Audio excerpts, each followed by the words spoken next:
وعليكم السلام نحمد ونصلي على رسوله الكريم أما بعد فأعوذ بالله من الشيطان الرجيم بسم الله الرحمن الرحيم قل إن كنتم تحبون الله فاتبعوني يحببكم الله صدق الله مولانا العظيم. آئیے سب سے پہلے ہم اور آپ مل کر کے اپنے آقا مولا حضور پر نور الشفیع یم النشور احمدی مجتبی محمد مصطفیٰ صلی اللہ علیہ وسلم کے بارگاہ بار بار میں ہدیہ درود پاک پیش کر لیں اور پڑھیں اللہم صلی علی سیدنا مولانا محمد معدن الجود والکرم والعلم والحلم وسلم وعلی آلہ وصحبہ اجمعین. ماشاءاللہ آپ لوگوں نے بڑی محنت کی ہے. اللہ پاک آپ سب کی اس محنت کو دنیا و آخرت میں آپ کے لیے کامیابی کا ذریعہ بنا دے. آمین آمین اللہم آمین. ورنہ میں نے تو یہ سوچا تھا کہ اب بارش ہو رہی ہے جیسا کینسل ہے جو لوگ بستر پر پسر جاتے ہیں. میں تو بالکل 90% وہی تھا کہ اب بارش میں کہاں کریں گے. کپڑے وغیرہ بدل کر کے میں بستر پر تھا. پھر ہم نے کہا ایک دفعہ فون کر لیں اور عالم صاحب کو فون کیا تو ان کا عالم کچھ اور عالم میں نظر آیا. بڑے جلوے میں نظر آئے کہ حضرت سارا انتظام کر دیا ہے, ترپال وغیرہ تان دیا ہے, بس آپ تشریف لیں. اور میں آ بھی جاتا. جب کوئی مجھے محبت سے نبی کے ذکر کو بلائے تو پھر میں کسی چیز کی پرواہ نہیں کرتا. جو لوگ مجھے جانتے ہیں وہ اچھے سے جانتے ہیں کہ مجھے اپنے آقا سے تھوڑی سی محبت ہے. کہو تو صحیح کہ مصطفیٰ کا ذکر سننا ہے, سننے کو تیار ہے. سبحان اللہ سبحان اللہ. کیفیت ایسی تھی کہ میں یقینی جانے دوا کھا کر کے پھر تیار ہو کر کے آیا ہوں کہ بیچ میں ہمارے اور آپ کے بیچ میں کوئی چیز آئے نا. آپ نے محنت کی انشاءاللہ العزیز. آج آپ کی محنت رنگ لائے گی. ایمان میں تازگی لانے کی پوری کوشش کروں گا کہ آپ اس ایقان تک پہنچیں نبی کی محبت میں کہ پھر چاہے کوئی آئے, چاہے جہاں سے آئے, جتنے دن کے لیے آئے, آپ کو ایمان کے کھمبے سے ہلا بھی نہ سکے. سبحان اللہ. تقریر اب سن رہے تھے,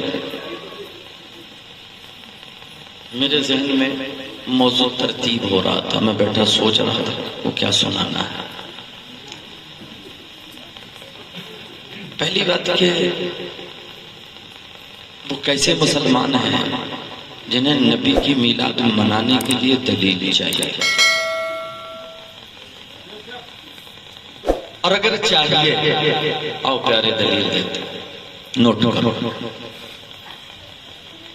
اٹھاؤ قرآن. میلاد کہتے کس کو؟ نبی کریم صلی اللہ علیہ وسلم کی پیدائش کے ذکر کو میلاد کہتے ہیں. بے شک اسی میلاد کہتے ہیں. اور جب کسی کی پیدائش کا ذکر ہوتا ہے, ہمارے بچے کی پیدائش ہوتی ہے تو ہم محلے میں لڈو بانٹا کرتے ہیں. میرے یہاں لڑکا ہے, خوش ہو لیتے ہیں.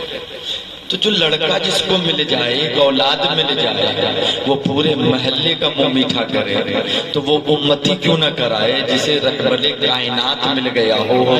سبحان اللہ. بے شک بے شک بے شک. اب دلیل چاہیے. میلاد کیا ہے؟ نبی کی پیدائش کا ذکر میلاد کہلاتا ہے. ٹھیک ٹھیک. میں بالکل ہی سنجیدگی سے سمجھانے کی کوشش کروں گا. اب اٹھاؤ قرآن شریف. اللہ تبارک و تعالیٰ قرآن میں حضرت آدم علیہ السلام کی میلاد پڑھ رہا ہے. وحید خود قرآن میں فرماتا ہے پہلے پارے میں شروع میں, وَإِذْ قَالَ رَبُّكَ لِلْمَلَائِكَةِ إِنِّي جَاعِلٌ فِي الْأَرْضِ خَلِيفَةً قَالُوا أَتَجْعَلُ فِيهَا مَن يُفْسِدُ فِيهَا وَيَسْفِكُ الدِّمَاءَ وَنَحْنُ نُسَبِّحُ بِحَمْدِكَ وَنُقَدِّسُ لَكَ قَالَ إِنِّي أَعْلَمُ مَا لَا تَعْلَمُونَ. اللہ پاک فرشتوں سے کہہ رہا ہے, فرشتوں میں اپنا خلیفہ بنانا چاہ رہا ہوں. حضرت آدم کی میلاد کا ذکر رب کر رہا ہے کہ نہیں؟ میلاد آدم علیہ السلام رب کر رہا ہے قرآن میں. ان کے بنانے کا, ان کی پیدائش کا ذکر اللہ تبارک و تعالیٰ فرما رہا ہے کہ یاد کرو جب میں نے فرشتوں سے ایسا ایسا کہا اور جب فرشتوں نے اعتراض کیا تو رب نے فرمایا تھا انی عالم ما لا تعلمون، میں جانتا ہوں تم نہیں جانتے، اس لیے یہ میلاد کا ذکر قرآن میں کر رہا ہوں کہ کچھ بغیرت ایسے پیدا ہوں گے جو کلمہ مصطفیٰ کا پڑھیں گے، اعتراض مصطفیٰ کے میلاد پر کریں گے، تو وہ محبت کرنے والے جنہیں مصطفیٰ کی میلاد منانی ہے وہ قرآن کی آیت کو پڑھیں گے، سمجھ جائیں گے کہ انبیاء کی میلاد منانا یہ خدا کی سنت ہے، جسے خدا سے محبت ہو وہ انبیاء کی میلاد مناتا چلا جائے۔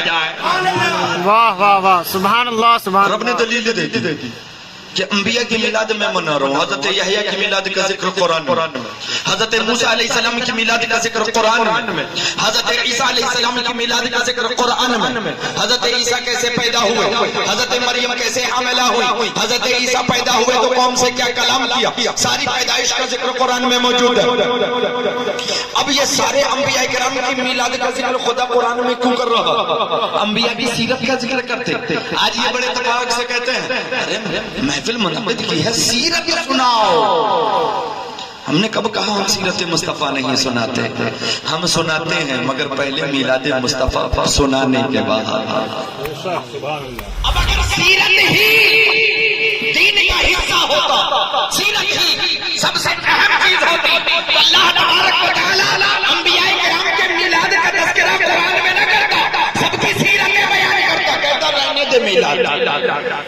لیکن رب نے سارے نبیوں کی میلاد کا ذکر پہلے کیا اور پھر ان کی سیرت کا ذکر کیا۔ اب قرآن پر اگر عمل کرنا ہو تو جو بھی محفل ہو پہلے میلاد مناؤ پھر سیرت مصطفیٰ۔ دلیل مل گئی ایک قرآن سے کہ اللہ کی سنت ہے میلاد انبیاء کرام کی منانا، اور جب سارے انبیاء کی میلاد خدا منا رہا ہے تو ہم تو امام الانبیاء کی میلاد منا رہا ہے۔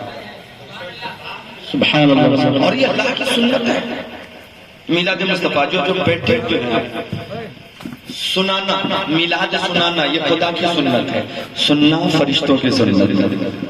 سبحان اللہ، آج ہم اپنے رب کی بھی سنت ادا کر رہے ہیں اور رب تبارک و تعالیٰ کے فرشتوں کی بھی سنت ادا کر رہے ہیں، دونوں سنتیں ادا ہو رہی ہیں۔ اب سوچو کتنی خوش قسمت ہے کہ رب نے کسی کو توفیق بھی نہیں دی اور ہمیں اس بارش میں بلا کے بیٹھایا ہے، سنا پیارے میرے حبیب کا ذکر سنا۔ سبحان اللہ سبحان اللہ سبحان اللہ، یہ اللہ کا کرم ہے، ہم سب یہاں حاضر ہیں۔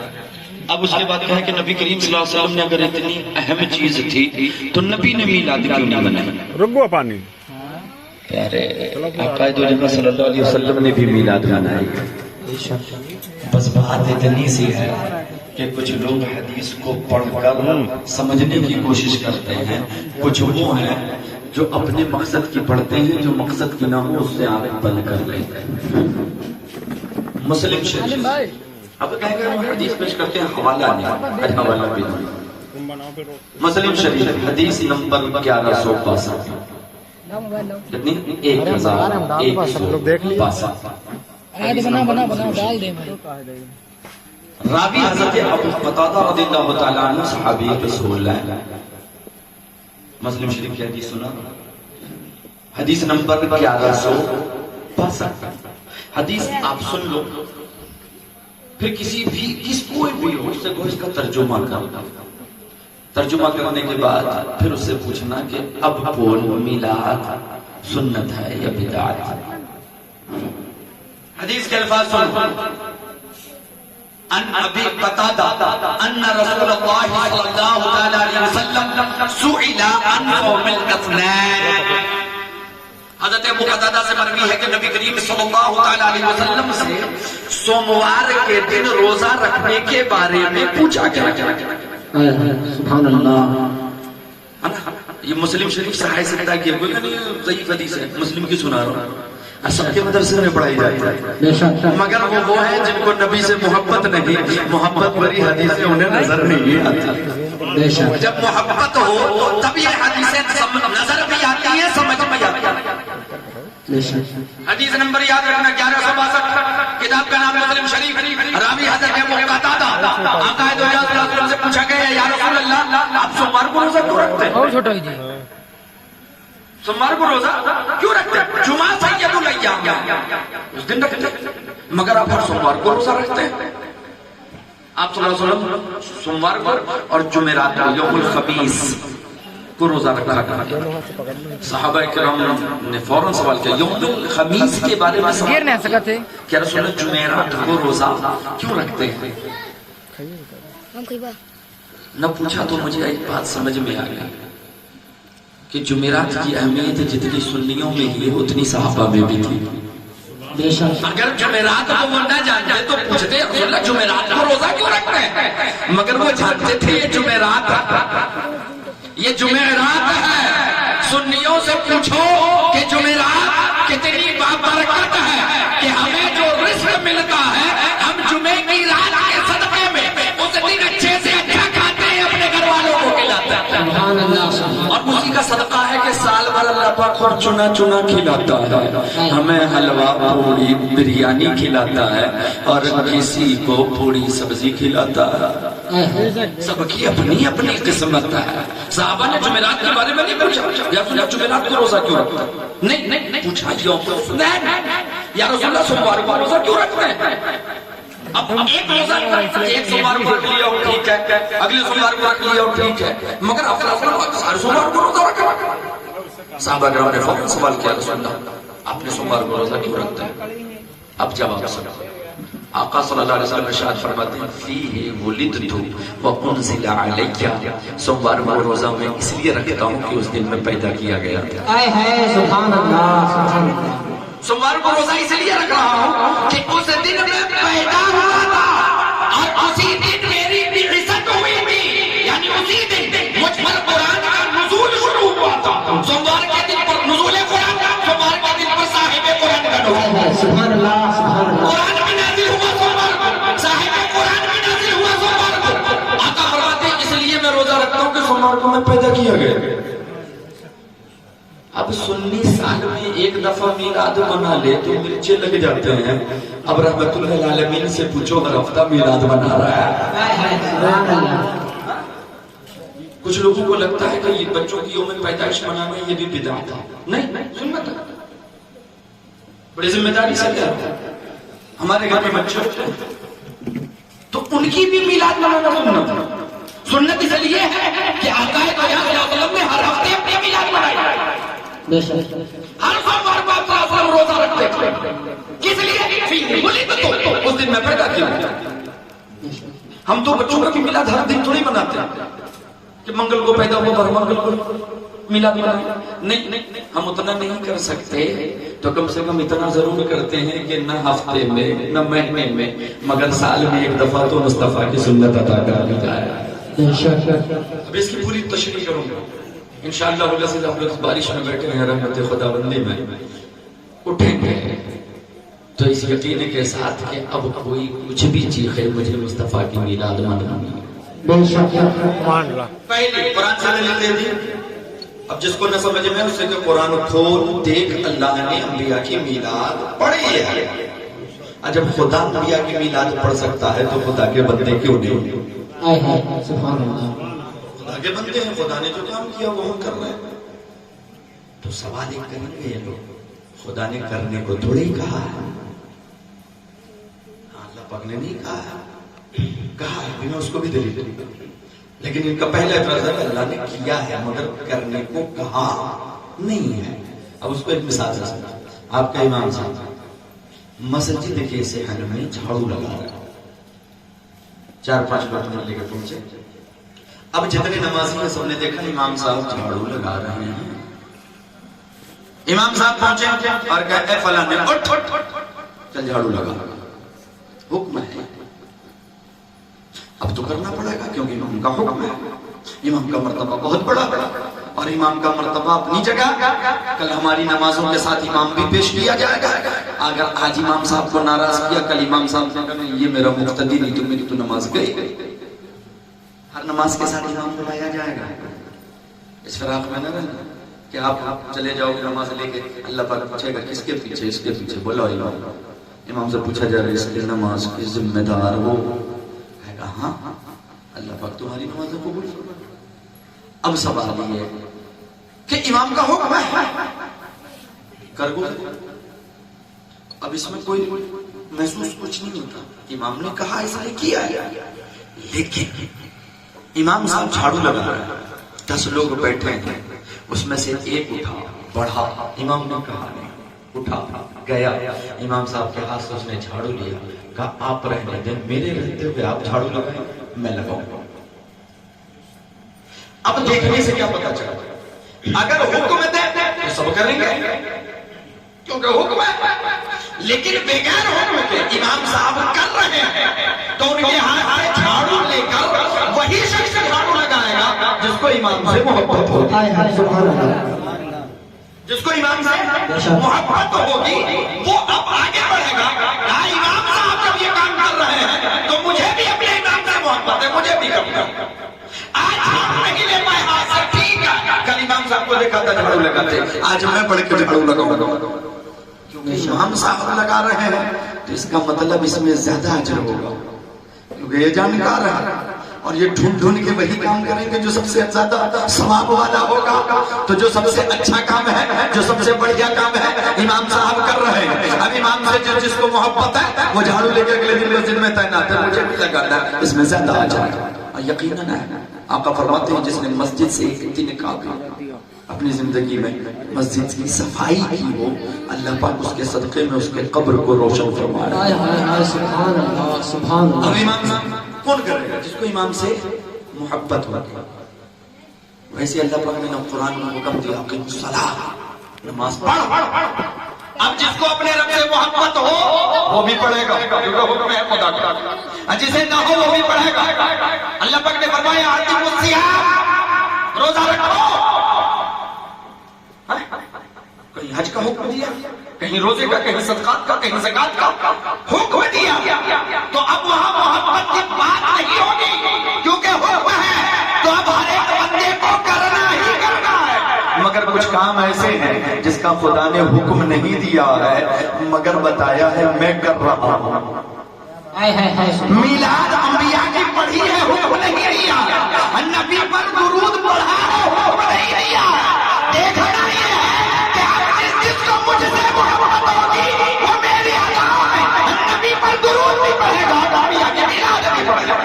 بے شک سبحان اللہ سبحان اللہ. امتحان ہے محبت کہ اب اگر محبت ہے تو کرو اور نہیں ہے تو کوئی بات نہیں، حکم نہیں دیا ہے. اس سے پتا چلے گا کس کس کو اپنے رب سے محبت ہے. جس کو محبت ہوگی وہ میلاد پڑھنے سے پہلے سوچے گا نہیں، میلاد کی محفل سے پہلے سوچے گا نہیں. اس کے لیے اتنا کافی ہے کہ جس رب نے وجود بخشا ہے، جس رب نے دنیا کی نعمتیں دی ہیں، جو رب ہمارا خالق و مالک رازق ہے، جب وہ یہ کام کر رہا ہے تو ہم بندے اس سے محبت کرنے والے اس کی سنت پر عمل پیرا ہوتے ہوئے نظر آتے ہیں.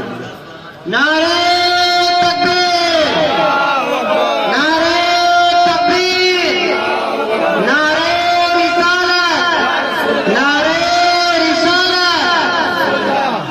اچھا اب ایک چیز آپ سے، یہ تو دونوں دلیلیں یہ یاد رہیں گے نا، زیادہ گاڑی بات میں آج نہیں کرنے کی سوچ رہا ہوں تاکہ آپ کو یاد رہے. اور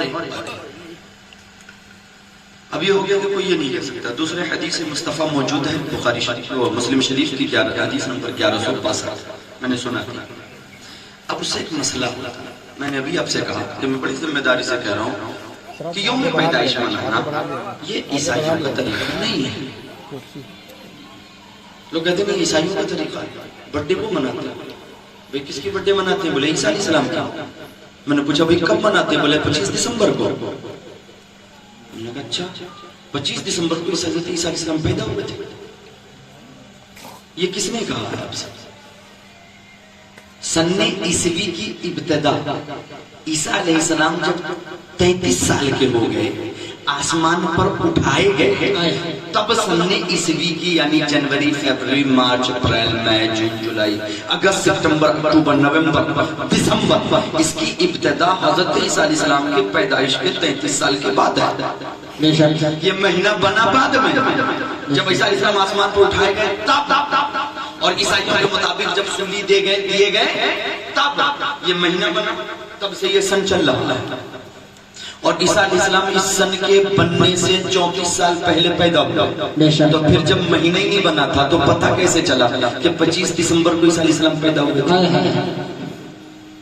نہیں نا، تو 25 دسمبر کو جو عیسیٰ علیہ السلام کے برتھ ڈے مناتے ہیں وہ تاریخی غلط ہے، یوم پیدائش غلط ہے، عیسائیوں کا طریقہ ہی غلط ہے۔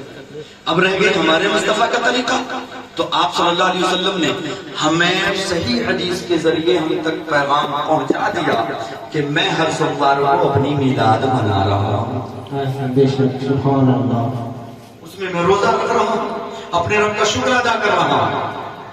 تو جب میں مصطفیٰ نے میلاد منائی تو ہم کیوں نہ منائیں؟ اور آقا صلی اللہ علیہ وسلم نے اپنی میلاد منائی تو یہ سنت ہو گئی ہر امتی کے لیے کہ ہر امتی جو چاہے اپنی میلاد منا سکتا، اپنے بچے کی یوم پیدائش منا سکتا۔ یہی لوگوں میں غلط اسلام پھیلایا گیا ہے کہ برتھ ڈے منانا یہ عیسائیوں کا طریقہ ہے۔ عیسائی اپنے ابا کے گھر سے آئے تھے،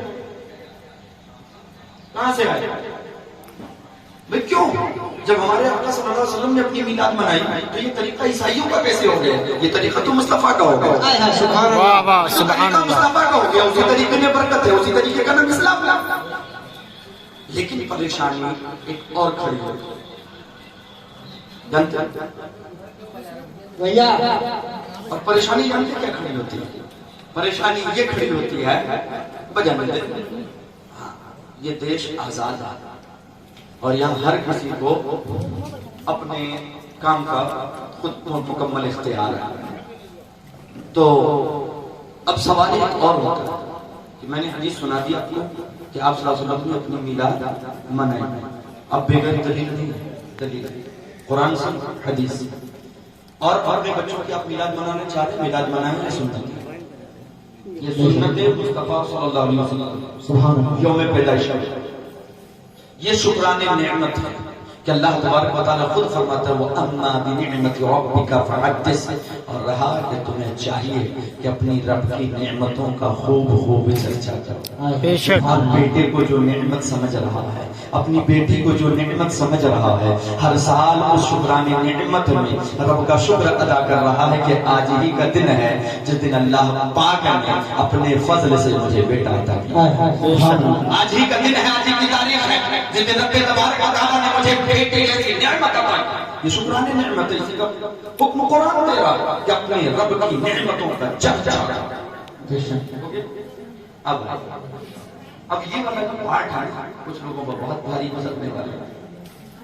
اب کچھ لوگ اس پر اعتراض کرتے ہیں کہ یوم پیدائش منا لو، یہ خوشی کی بات نہیں، غم کی بات ہے۔ غم کی بات کیسے ہے؟ تو کہتے ہیں غم کی بات ایسے ہے کہ اگر آپ کی زندگی 60 سال ہے اور آپ 10 سال کے ہو گئے تو آپ موت کے قریب ہو گئے۔ ہر ایک سال کے بعد زندگی کم ہو رہی ہے، بندہ موت سے قریب ہو رہا ہو، اور جو موت سے قریب ہو رہا ہو وہ خوشیاں منائے گا، وہ غم منائے گا کہ بھئی اب زندگی کے 85 سال بچے، کسی کو 20 سال بچے، کسی کے 10 سال بچے، اور یہ بھی نہیں پتا کتنے سال بچے، پتا نہیں ہے، مگر جتنے سال گزر رہے ہیں اتنا زیادہ ہم موت سے قریب ہو رہے ہیں۔ تو بولے یہ غم کی بات، دلیل تو بڑی مضبوط لائے، کیا کیوں ہے سو بھولا بھالا سنی جب اسے سنتا ہے مان لیتا پاک سے۔ خوشی بھی منانی چاہیے، غم منانا چاہیے کہ میں موت سے قریب ہو رہا ہوں، میرا بیٹا موت سے قریب ہو رہا ہے، میری بیٹی موت سے قریب ہو رہی ہے، سب لوگ موت سے قریب ہو رہے ہیں، غم منانا چاہیے، خوشی کا مقام ہے۔ اس کو ایکسپلین کرو تو درود شریف پڑھیں، اللهم صل على سيدنا ونبينا مولانا محمد وعلى آل سيدنا مولانا محمد وبارك وسلم صلوا عليه وسلم۔ آنکھ بند کر کے تقریر نہیں کرتا، آپ جتنی دیر مجھے دیکھ رہے ہو اتنا ہی میں آپ کو دیکھ رہا ہوں، اور جب میں دیکھتا ہوں کہ آپ سننا نہیں چاہ رہے تو میں بات ختم کرتا ہوں۔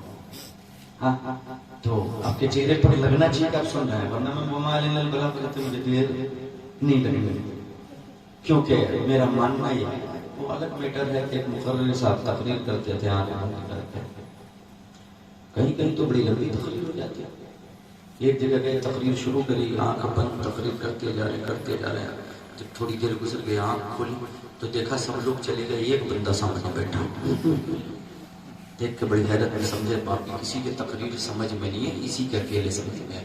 کہا تم قابل مبارک بات، صرف تقریر تمہیں سمجھ میں ہے۔ بولے مولانا صاحب سمجھ میں تو ہمارے بھی کچھ نہیں آئے، اور بیٹھے اس لیے کہ جس کرسی پر آپ بیٹھے وہ ہماری ہے، آپ اٹھو تو ہم کرسی لے جائیں،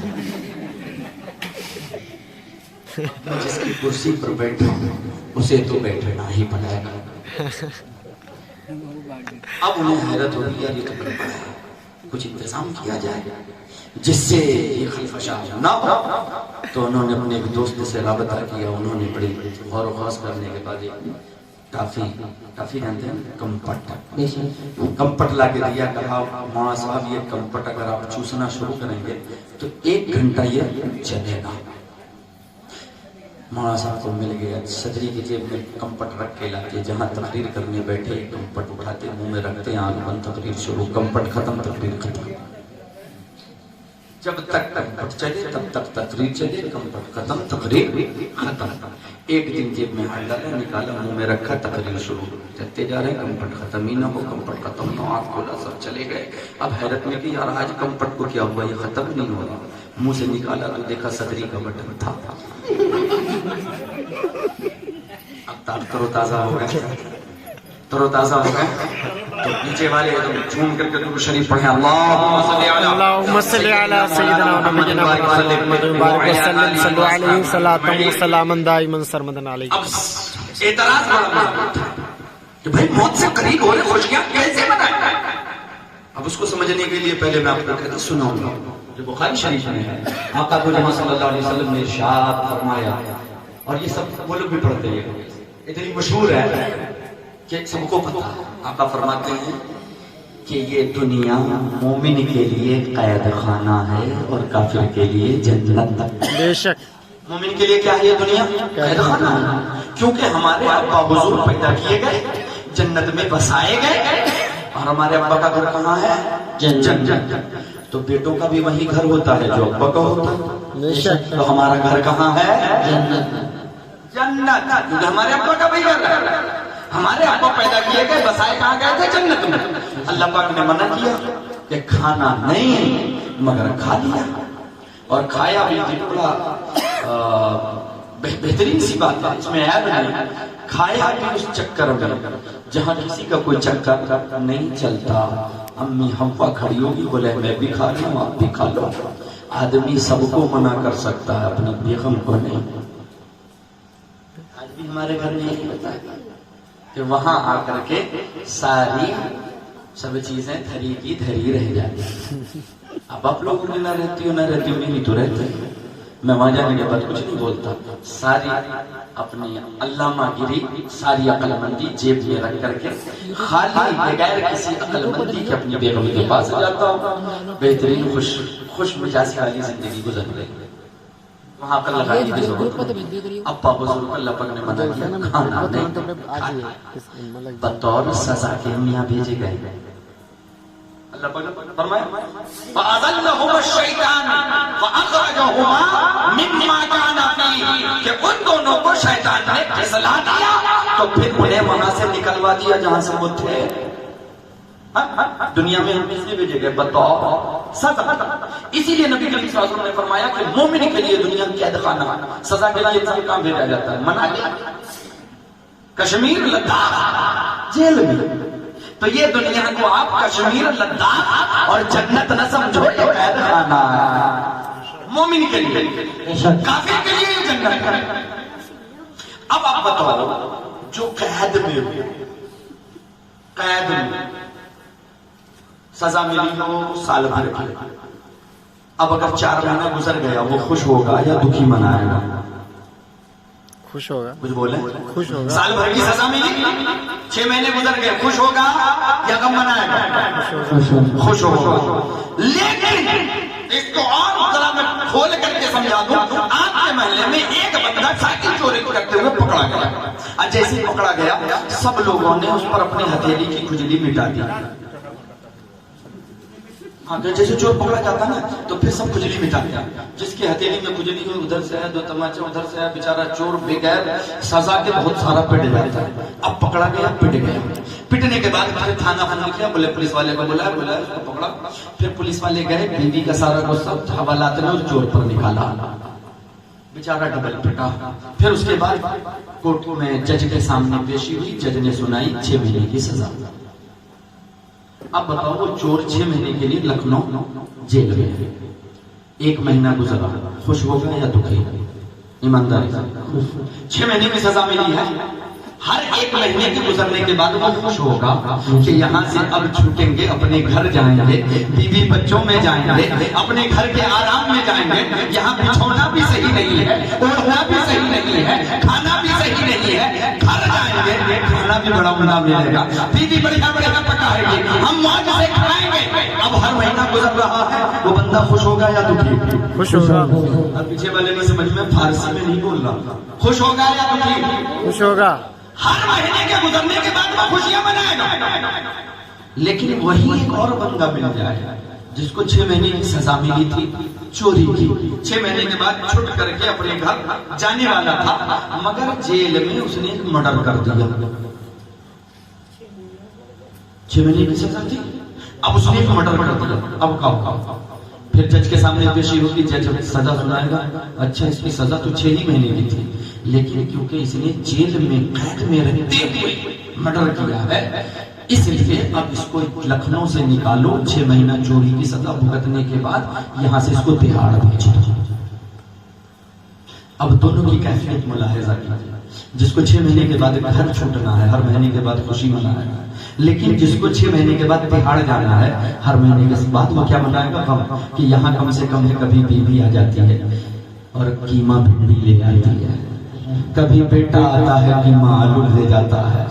6 مہینے کے بعد تہاڑ میں چلا جاؤں گا, وہاں بیوی سے ملنا نہ ہوگا, بیٹے سے ملنا نہ ہوگا, کسی سے ملنا نہ ہوگا. عمر قید کی سزا ملی ہے, ہمیشہ ہمیشہ وہیں رہنا ہوگا. تو اب ہر مہینہ گزرنے کے بعد وہ خوشی منائے گا یا دکھ؟ غم منائے گا, کیونکہ یہاں سے نکلے گا تہاڑ جائے گا. اب اگر اس کو سمجھ گئے تو بلا تمثیل کہہ دو, ایمان والے اس دنیا میں بطور قیدی کے ہیں, کیونکہ دنیا ایمان والے کے لیے قید خانہ. تو اب جس کو اس سزا کے چھوٹنے کے بعد اپنے گھر جانے کی امید ہے, بے شک وہ خوشیاں منائے گا ہر برڈے پر, اپنی ہر پیدائش پر, کہ ہم یہاں سے اتنے دن اور کم ہو گئے سزا کے, اتنے دن اور کم ہو گئے سزا کے. سزا کے جو دن تھے 1 سال اور کم, سزا کے جو دن تھے 1 سال اور کم. اب وہ خوش ہو رہا ہے کہ یہاں سے چھوٹیں گے, نعمتوں کے گھر جنت میں جائیں گے, وہاں بڑی بڑی نعمتیں سنی ہے, رب کی نعمتوں میں جائیں گے. لیکن ایک دوسرا بندہ ہے جو یہاں تھا اور سزا کے تو آیا تھا, مگر آنے کے بعد مصطفیٰ کی شان میں گستاخی کر بیٹھا, نبی کو اپنے جیسا کر بیٹھا, نبی کو چورے چمارے کی طرح سمجھنے لگا. تو رب نے فیصلہ سنایا کہ یہ یہاں کی سزا بھگتنے کے بعد اس کے لیے ہم نے تہاڑ جہنم تیار کر رکھا. سبحان اللہ.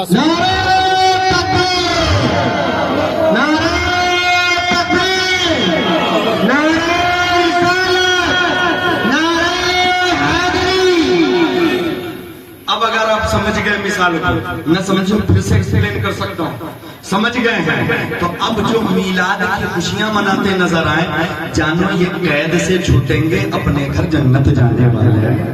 اس لیے ہر سزا کے کم ہونے پر خوشیاں منا رہا ہے, اور جو کم مناتا دکھے جان لو یہ تہاڑ جانے والا ہے. بے شک کیونکہ اسے پتا ہے یہاں ہم نمازی دکھ رہے ہیں, یہاں ہم متقی دکھ رہے ہیں, لیکن جیسے سال کم ہو رہا ہے یہاں سے چھوٹیں گے, گھر تو جانا نصیب ہوگا نہیں, کیونکہ ہم نے رب کے حبیب کو اپنے جیسا کہا ہے. رب کے حبیب کو چورے چمارے سے تشبیہ دیا, رب کے حبیب کو جاہل اور چمار کے علم کے برابر ان کے علم کو سمجھایا, ماشاء اللہ ماشاء اللہ. نبی کو اپنا بڑا بھائی اور پردھان سمجھا, تو اسے پتا ہے کہ یہاں سے چھوٹیں گے تو گھر ابا کے پاس نہیں, تہاڑ جیل جہنم میں جانا پڑے گا. اب وہ ہر سال گزرنے پر دکھ منا رہا ہے. یہاں تو نیک دکھ رہے تھے، وہاں بڑی پٹائی ہونی ہے، ہمیشہ ہمیشہ رکھنا ہے، نکلنا نصیب نہ ہوگا۔ اگر یہی دنیا کے قید سے چھوٹ جاتے تو اپنے ابا کے گھر جنت جاتے، لیکن یہاں ہم نے اتنا بڑا گناہ کر لیا ہے، یہاں سے چھوٹیں گے تو تہاڑ جائیں گے۔ اب پیارے، کسی بھی میلاد کا انکار کرنے والے سے لڑنے اور جھگڑنے کی ضرورت نہیں ہے۔ اگر کوئی کہے کہ میلاد منانا کہاں لکھا، جاننے میں کہیں نہیں لکھا، بھائی میں سمجھ گئے، بڑے پیار سے میں سمجھ گئے، لکھنے کو چھوڑ، وہ تو وہاں سب نے بتایا کہاں کہاں لکھا، اور رہ گئی بات کہ تجھے نہیں ملا ہے، تجھے ملے گا بھی نہیں، کیونکہ میں سمجھ گیا بھائی ابھی موقع ہے، سورج پچھم سے نہیں نکلا ہے، ابھی توبہ کا در کھلا ہے، پیارے کر لے، اپنے ابا کے گھر جائے گا، اور اگر نہ کیا تو تہاڑ تیرے لیے کھلا رکھا ہے۔ بے شک، سبحان اللہ۔ میلاد میں انکار کرنے والے سے جھگڑا کی ضرورت نہیں، دیکھتے ہی جیسے کوئی بولے سمجھ لو یہ تہاڑ جانے والا، تہاڑی ہے، جیسے دیکھے سمجھ جاؤ یہ تہاڑی ہے۔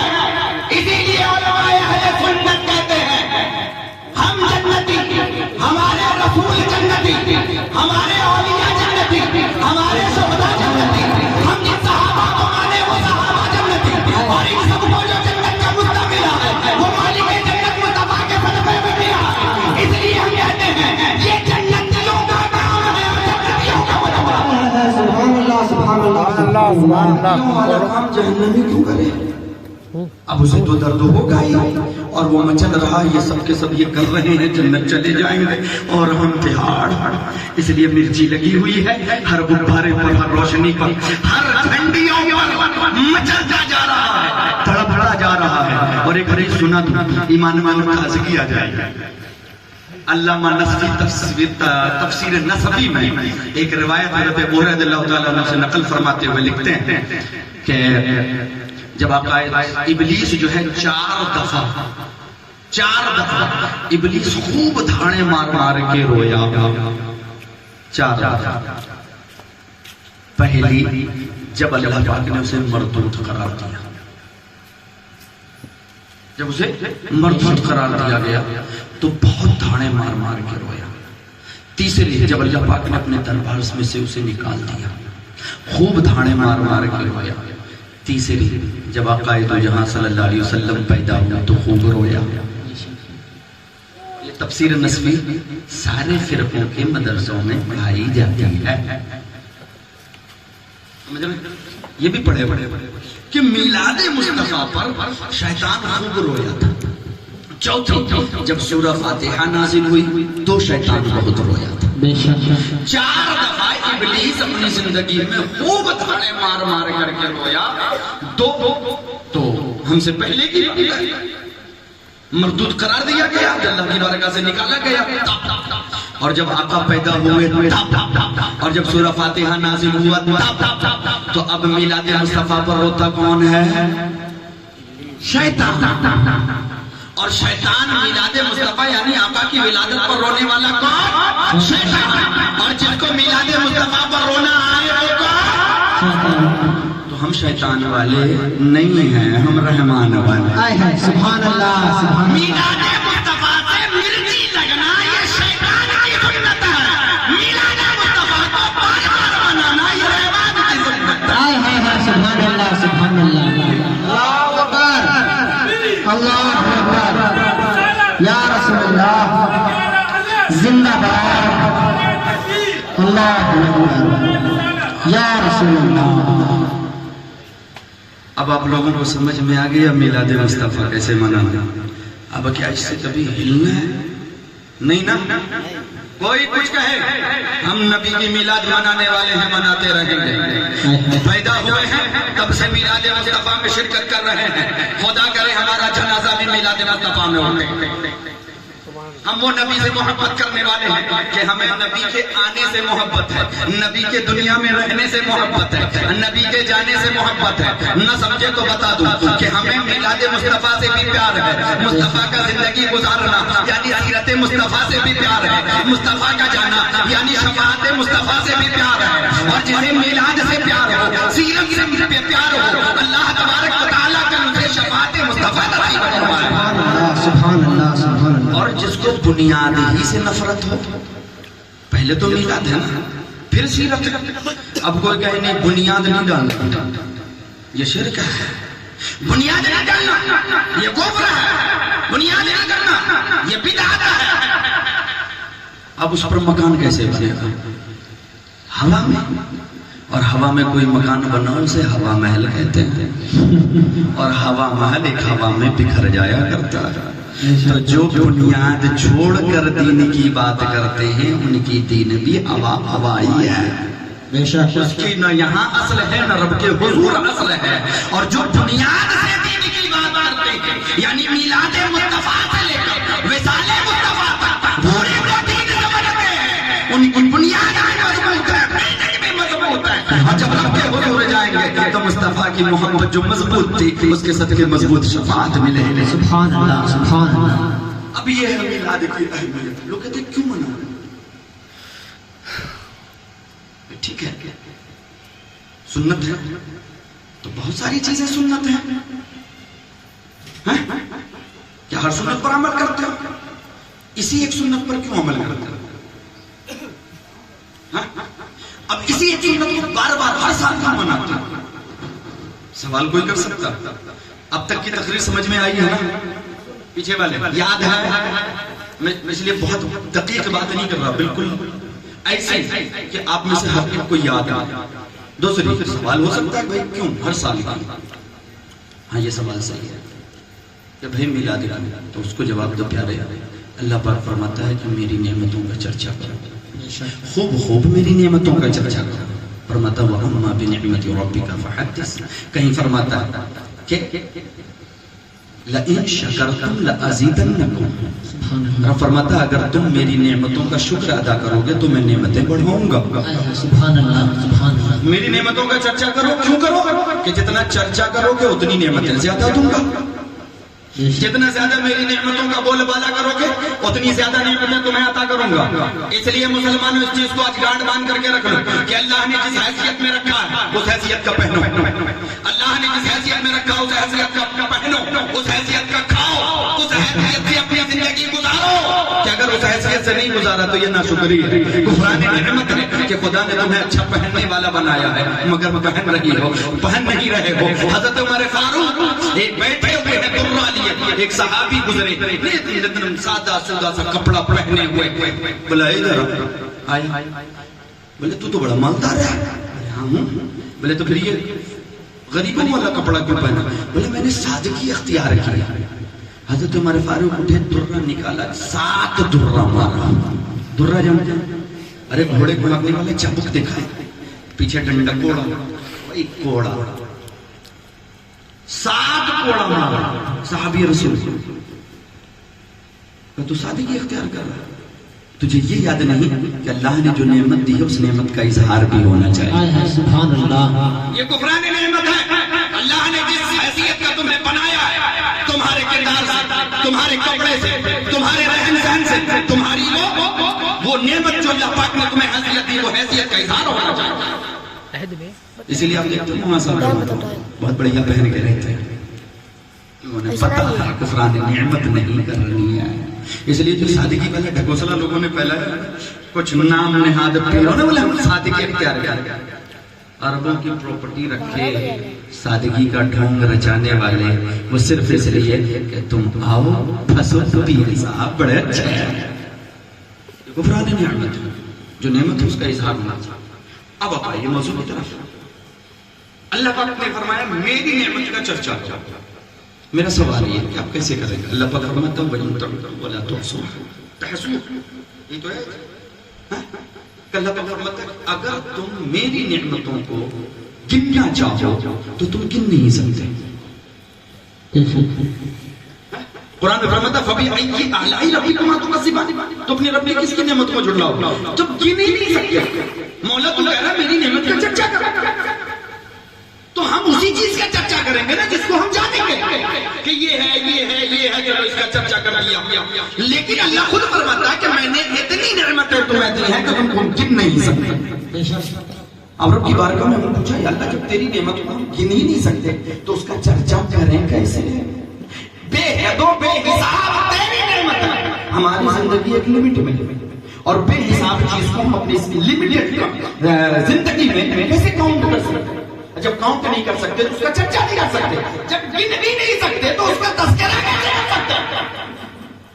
تو پھر علماء کرام نے بہت پیارا طریقہ اللہ کی سنتوں سے نکال کر ہمیں بتایا کہ پیارے اگر رب کی نعمتوں کا چرچا کرنا چاہتے ہو تو اب ایک ایک نعمت کو گننے کی ضرورت نہیں ہے، ایک ایک نعمت کی چرچا کی ضرورت نہیں ہے. کبھی غور کر لو کہ اللہ پاک نے تمہیں وجود دیا کس کے صدقے میں؟ مصطفیٰ کے صدقے میں. اللہ پاک نے یہ نعمتیں کس کے دی ہیں؟ مصطفیٰ کے صدقے میں. زمین و زمان رب نے کس کے دی؟ جس کے صدقے میں بنایا ہے. خود فرماتا ہے لولا کلمہ خلقت الافلاک والارضین، کہ اے آدم اگر مجھے اپنے حبیب کو پیدا کرنا مقصد نہ ہوتا تو زمین و آسمان کسی چیز کو پیدا نہ کرتا، یہ چاند سورج نہ پیدا کرتا. یعنی اللہ پاک نے جو ہمیں وجود دیا ہے، ہمیں بے شمار نعمت دی ہے، یہ کائنات بنایا ہے، سب صدقہ آئے دو جہاں کا، تو وہ باعث کون مقام مصطفیٰ صلی اللہ علیہ وسلم، ان کے صدقے میں سب نعمت ملی. تو اب ایک ایک نعمت کو شمار کرنے کی ضرورت نہیں ہے، جانے نعمت کا چرچا کر لو، ساری نعمتوں کا چرچا ہوتا ہے. سبحان اللہ سبحان اللہ. اس لیے پیارے بنا رہے ہیں کہ ہم اللہ کے ایک ایک نعمت کا چرچا نہیں کر سکتے. تو جو نانے نعمت ہیں، جو عین نعمت ہیں، جو اصل نعمت ہیں، ہم اس کا تذکرہ کرتے جاتے ہیں، رب کی تمام نعمتوں کا تذکرہ ہوتا چلا جاتا ہے. سبحان اللہ. یہ شکریہ کا طریقہ ادا کرا. اب پوری بات کلیئر ہو میلاد کے تعلق سے. اب آپ لوگ جو میلاد منائیں گے اس کے ساتھ، کیونکہ میں آپ کو بتا چکا ہوں میری کوشش یہ ہوتی ہے کہ ایمان تربیت کے ساتھ عمل میں بھی اصلاح پیدا کی جائے. اب اس کے لیے کچھ چیزیں ہمیں سیکھنے کی ضرورت ہے. پہلی کل آپ لوگ یہ پرسوں آپ لوگ جلوس نکالیں گے جی انشاءاللہ. ڈی جے لے کے نہیں جائیں گے. جلوس محمدی کا مقصد یہ ہوتا ہے کہ دنیا کو پتا چلے کہ یہ مصطفیٰ کے غلام ہیں، بے شک. یہ اسلام کے ماننے والے ہیں. تو ایسا کردار، ایسا انداز ہو جلوس میں کہ غیر بھی دیکھ کر اسلام کی طرف مائل ہو جائے. اور جلوس میں پنڈرائے بچے اس کے بعد دھمک دھمک دھمک دھمک مچا لگا ہے. ناچتے میں نے لڑکوں کو دیکھا، کر کیا رہا؟ بولے یہ لوگ وجد میں ہیں. ہم نے کہا اچھا. وجد میں جب بندہ جاتا ہے نا تو کبھی وجد کسے کہتے ہیں؟ مولا علی سے پوچھو. نماز میں وجد میں چلے گئے، پنڈلی میں تیر پورا کا پورا تیر گھسا ہوا پنڈلی میں. وجد میں جب نماز میں چلے گئے تو نکالنے والوں نے تیر نکال لیا، مولا علی کو خبر تک. سبحان اللہ سبحان اللہ. وجد اسے کہتے ہیں کہ وجد میں جب بندہ جاتا ہے کسی چیز کی خبر نہیں رہتی. اور تمہیں تو گٹکا کھانے کی بھی خبر ہے، اور اگر کوئی بغل میں ہلکا سا یوں کر دے تو اس کی بھی خبر ہے. یہ وجد نہیں، یہ شیطان والی مستی ہے، ابلیس والی مستی ہے. مستی نہیں طاری ہونے دینی ہے. ہم شیطانیت کے طریقے پر جلوس میں نہ جائیں، اللہ کے رسول صلی اللہ علیہ وسلم کی سنتوں کے طریقے پر جلوس میں بے شک. دیکھنے والا دیکھ کر کے اسلام کی خوبی کو پہچان جائے، دیکھنے والا مصطفیٰ کی عظمت کو پہچان جائے کہ یہ ہے مصطفیٰ کے غلام، جن کا طریقہ یہ ہے کہ اگر جلوس میں جا رہے ہیں کوئی گالی دے تو ہم اس کو دعا دیں، کوئی پتھر مارے تو ہم اس کے لیے پھول ڈالیں، کوئی کانٹے بچھائے تو ہم اس کے لیے پھول بچھائیں، کوئی برا کہے تو ہم اسے بھلا کہیں. کیونکہ ہمارے آقا صلی اللہ علیہ وسلم نے ہمیں یہی سکھایا ہے کہ کانٹے بچھانے والوں کو جنت کا مزدہ سنا دیا، کانٹے اور برا ڈالنے والے کو ایمان کی دولت عطا کر دی، پتھر مارنے والے کو اللہ کی رضا عطا کر دی. جو برا کرتا تھا آقا اس کے ساتھ بھلا فرماتا. سبحان اللہ سبحان اللہ. بند کر کے جلوس میں جائیں، بلڑ بلڑ شیطان والے دروازے میں ایسے جائیں کہ سمجھ میں آئے مسلمان اسے کہتے ہیں اور اسلام کی خوبی ہے. انشاءاللہ انشاءاللہ. جائیں گے جلوس میں. اپنے طریقے سے جائیں منظم سب بسب لائن سے کھڑے ہو جائیں. اگر صرف اتنے ہی لوگ جلوس میں ہو جائیں نا تو یہ جلوس یہاں سے لے کر مسجد تک جائے گا, کیونکہ ایک آدمی یہاں کھڑا, ایک آدمی یہاں کھڑا, ایک آدمی وہاں کھڑا, ایک آدمی لائن سے سب ایک جھنڈا لیے کھڑے چلے جا رہے ہیں. سوچیں کتنا پیارا منظر ہے. سبحان اللہ. لیکن یہاں کیا 8-10 سب ایک ہی جگہ منڈی گھساڑے ویسے ہی جیسے وہ دیکھا مانگور مچھلی ہے, وہ اس میں لیب میں بنائی گئی مچھلی ہے, جی جی اس کے آگے چارہ ڈال دو ساری مچھلیاں ایک ہی ساتھ منڈی جوڑ دیتے ہیں. وہی ہے جلوس میں نوجوانوں کا ہوتا ہے, سب ایک ہی جگہ. جیسے یہ مائک نہیں کچھ کھانا پڑا سب اسی میں منہ ڈال لیں. اور پھر جب جلوس میں آپ جائیں تو ٹیپ ریکارڈر میں کوئی نعت شریف یاد کر لے, کوئی عقائد و جہاں کی ایک حدیث یاد کر لے, کوئی کسی بزرگان دین کے اقوال یاد کر لے, کوئی عقائد و جہاں کی سیرت کا ایک واقعہ یاد کر لے. ہزاروں جگہ سنا ہوا وہ واقعہ جو بھی آپ کو یاد ہے, جیسے بھی یاد ہے, اس میں ٹیپ ریکارڈر نہ بچائیں بلکہ مائک لیں, اس کے بعد درود شریف پڑھوائیں, اس کے بعد کہیں آج میں اپنے نبی کی سیرت کا ایک واقعہ سناؤں گا کہ ایک بوڑھی روزانہ آپ صلی اللہ علیہ وسلم کے اوپر کوڑا ڈالتی تھی. آپ صلی اللہ علیہ وسلم نے کبھی پلٹ کر نہ دیکھا. کئی مہینے گزر گئے. ایک دن جب کوڑا نہیں آیا تو آپ صلی اللہ علیہ وسلم نے اس گھر کا دروازہ کھٹکھٹایا.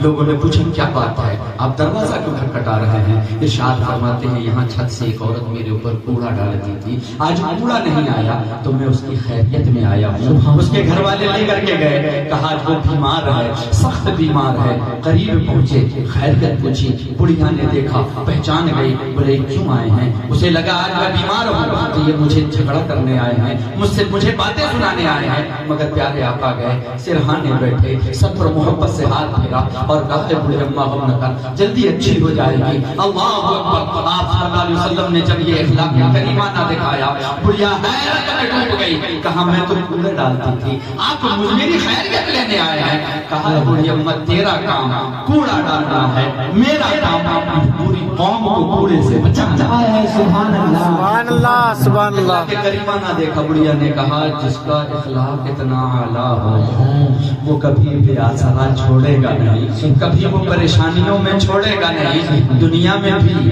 پریشانیوں کا ٹھکانہ کوئی ہوگا تو یہی ذات ہوگی, اور جب رب کے حضور ہوں گے تو بچانے والا بھی یہی ہوگا. کہا ہمیں بھی اپنی غلامی میں شامل کر لیں اور پڑھا لا الہ الا اللہ محمد رسول اللہ صلی اللہ علیہ وسلم. بڑا آسان سا واقعہ, ایسے ایک نہیں سینکڑوں واقعہ. آپ امام صاحب سے پوچھیں, ایک ایک واقعہ یاد کر لیں, راستے میں جائیں کہیں رکیں, آپ سنائیں. امام صاحب سنائیں گے تو من لوگوں کو لگتا ہے تو ہر بار سناتے ہیں, لیکن کوئی محلے کا آدمی سنا رہا پھر سب پورے اٹریکشن سے سنتے ہیں, ہمیں یہ بھی سنا رہا, سنے تو صحیح یہ سنا کیا رہا, پھر پورا دھیان سے پورا محلہ سنتا ہے. سب خطہ کتلے میں پوچھے, آقا فرماتے ہیں بلغوا انی ولو آیا, میری ایک ہی حدیث مگر دوسروں تک پہنچا. بے شک انشاءاللہ عمل کریں گے انشاءاللہ. اپنی تیاری. وہ جو کچھ لوگوں نے پڑھ کے ریکارڈ کرا دیا نا اس کو, اور جب آپ خود پڑھیں گے تو آپ کو پڑھنے کا ثواب, جو آپ کے ساتھ کھڑے ہیں ان کو بھی ثواب, جو سن رہے ہیں ان کو بھی ثواب. اور اگر کوئی عمل پیرا ہو جائے تو دنیا میں ثواب و ثواب, آخرت میں اللہ کی نعمتیں ہی نعمتیں. بے شک. اور ٹیپ ریکارڈر بجائے کسی کو کوئی ثواب نہیں, بجے گا. لیکن اگر کوئی سنا رہا ہے, اپنی بھی اصلاح ہو رہی ہے دوسروں کی بھی ہو رہی ہے, تو زیادہ بہتر کام کیا ہے, پڑھنا. اور ڈی جے کو کنارے کرے, مائک رکھیں, ٹھیک ہے, مگر سب لوگ اپنی محنت کریں. اور اگر کچھ نہ آتا ہو تو چپ چاپ جلوس نکال لیں, لیکن ٹیپ ریکارڈر نہ بجائے. کچھ نہ آتا ہو خاموشی کے ساتھ آپ چلے جائیں, تاکہ دنیا کو یہ بھی تو پتا چلے کہ یہ ہے اس نبی کا کلمہ پڑھنے والے مسلمان جنہیں اپنے نبی کی ایک بات بھی یاد ہے. احساس تو ہوگا ہمیں کہ یار ہمیں اپنے نبی کی ایک بات بھی نہیں یاد ہے, ایک حدیث کا ایک ٹکڑا بھی نہیں یاد ہے, آپ صلی اللہ علیہ وسلم کا ایک فرمان بھی نہیں یاد ہے, آپ صلی اللہ علیہ وسلم کی سیرت 63 سالہ زندگی کا ایک واقعہ بھی نہیں یاد ہے. تو سب دنیا کو بھی پتا چلے گا یہ ہے مسلمان جنہیں اپنے نبی کے بارے میں کچھ نہیں پتا. اب جب نبی کا جلوس ہے تو ہمیں نبی کے بارے میں بھی تو بتانا. اگر آپ کو پتا ہو تو خود بتاتا, نہ پتا ہو تو ایمانداری اور دیانتداری یہ ہے کہ اپنا عیب دنیا کو بھی بتائیں کہ ہاں ہم وہ ہیں جنہیں اپنے نبی کے بارے میں کچھ نہیں پتا. دیکھو چپ چاپ گونگے صم بکم عمی فہم لا یرجعون, چلے گونگے بہرے تو کیا آپ لوگ گونگے بہرے رہیں گے یا کچھ سنائیں گے؟ سنائیں گے انشاءاللہ. وقت ہو گیا ہے اور پیچھے والوں میں چہرے پر بہت پہلے 12 بجا، ابھی 12 گاڑی میں نہیں بجا. ہاں تو ایک چیز یہ سیکھ گئے اور ایک آخری چیز بہت مختصر سی سکھا دوں. آپ لوگ اپنے سر میں تیل لگاتے ہیں؟ جی تیل تیل نہیں لگاتے؟ آپ لوگ لگاتے تھے؟ لگاتے ہیں ماشاء اللہ. آپ کو پتا ہے تیل لگانا ہمارے نبی کی سنت ہے بے شک ماشاء اور اللہ. آپ کو اس کی سنت کا ایک کمال بتا. آپ صلی اللہ علیہ وسلم، آپ کس نبی کا کلمہ پڑھنے والے ہیں آپ کو فخر حاصل ہوگا. آپ صلی اللہ علیہ وسلم اس کثرت سے تیل لگاتے تھے کہ امامہ کے نیچے کپڑا رکھتے تھے، وہ کپڑا تیل سے بھیگا رہتا تھا. اتنا تیل لگاتے تھے آپ صلی اللہ علیہ وسلم. اور سن 1967 تک، یعنی آج سے 70-80 سال پہلے تک، سارے میڈیکل سائنس والے آ کر کے اس نتیجے پر پہنچے تھے کہ سر میں تیل لگانے کا کوئی فائدہ ہی نہیں ہے، یہ وقت کی بربادی ہے اور پیسے کی بربادی ہے. لیکن 1450 سال پہلے آقا صلی اللہ علیہ وسلم کی سنت تھی سر میں تیل لگانا. اور کینیڈا یونیورسٹی کا بہت بڑا پروفیسر گزرا ہے سر جیمز، یہ ان کا بھی یہی قائل تھا کہ تیل لگانا وقت اور پیسے دونوں کی بربادی ہے. لیکن وہ خود لکھتا ہے کہ ایک دن میں کسی گاؤں سے گزر رہا تھا اپنی سواری سے، میں نے وہاں ایک نوجوان کو دیکھا کہ اپنے بوڑھے باپ کے سر میں تیل لگا کے مالش کر رہا. نوجوان بیٹھا اپنے باپ کے سر میں تیل لگا کے سر کی مالش کر رہا. میں سوچا شاید یہ سخت بیمار ہے، چلو اس کی خیریت لی جائے. گاڑی روکی، اس کے پاس گیا. جب وہاں پہنچا تو پہنچنے کے بعد پوچھا بھئی کیا کر رہا ہے؟ بولے تیل لگا رہا ہے. تو اس نے پھر کہا بھئی یہ وقت کی بربادی ہے، پیسے کی بربادی ہے، اس سے کوئی فائدہ ہے؟ تو اس نے کہا کیا بات کر رہا؟ میرے ابا پاگل تھے، کئی جگہ علاج کرایا، کوئی فائدہ نہیں. ڈاکٹر مورین کے پاس لندن میں لے کر کے گیا، مگر میرے باپ کا پاگل پن نہیں گیا. لیکن ایک دن کسی گاؤں سے ایک مسلمان گزرا. جب میں نے اسے اپنی پریشانی بتائی تو اس نے کہا کہ ہمارے نبی سر میں تیل لگایا کرتے تھے اور فرماتے تھے کہ یہ پاگل پن کو دور کرنے والا ہے. اگر تمہیں پسند ہو تو اپنے باپ کے سر میں تیل لگاؤ.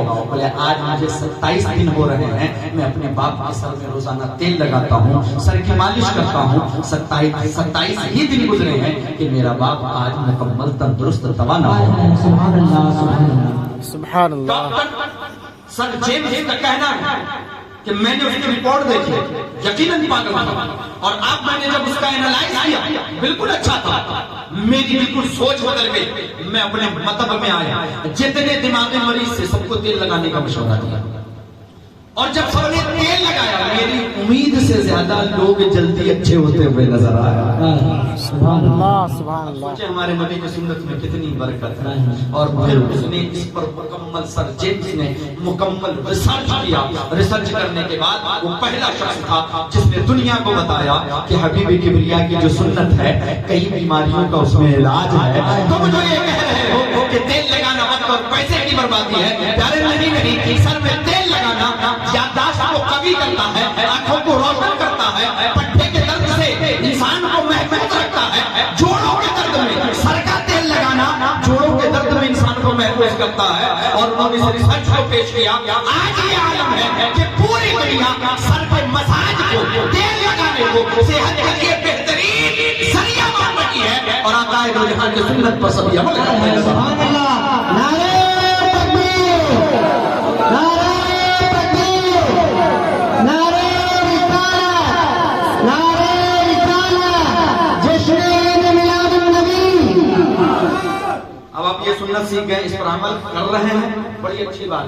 لیکن اس کو سنت سمجھ کے عمل کیجئے، بیماری سے بھی نجات پائیں گے اور گناہوں سے بھی نجات پائیں گے.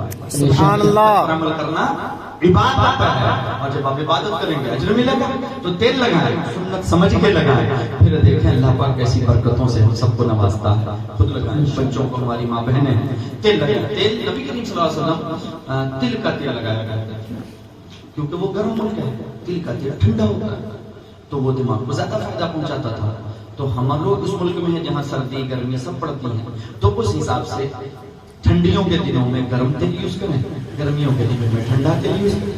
ہمارے پاس تو آج آپشن ہے تو اس آپشن کا استعمال کریں. لیکن تیل چاہے جو تیل سارے فائدے مند ہوتے ہیں، کیونکہ بال کی جو جڑ ہوتی ہے مسامع اس کو صاف کرتی ہیں، اس میں پیدا ہونے والے بیکٹیریا کو ختم کرتی ہیں اور بالوں میں اچھی پوشن ملتا ہے اور اس کی وجہ سے بال بھی مضبوط ہوتے ہیں، سیاہ رہتے ہیں اور بال گرنے کی بیماری سے بہت کچھ حفاظت ہوتی ہے۔ اس کو سنت سمجھ کے کریں، کر رہے ہیں اچھی بات ہے، مگر سنت سمجھ کے کریں، ثواب ملے گا۔ اللہ تبارک و تعالی ہم سب کو سننے اور سنانے سے زیادہ عمل کی توفیق عطا فرمائے۔ جب تک زندہ رہیں اپنے حبیب کی سنتوں پر، ان کی محبتوں میں زندہ رکھے، جب بھی رب بلائے ہم سب کا خاتمہ ایمان پر فرمائے۔ وما علینا الا البلاغ۔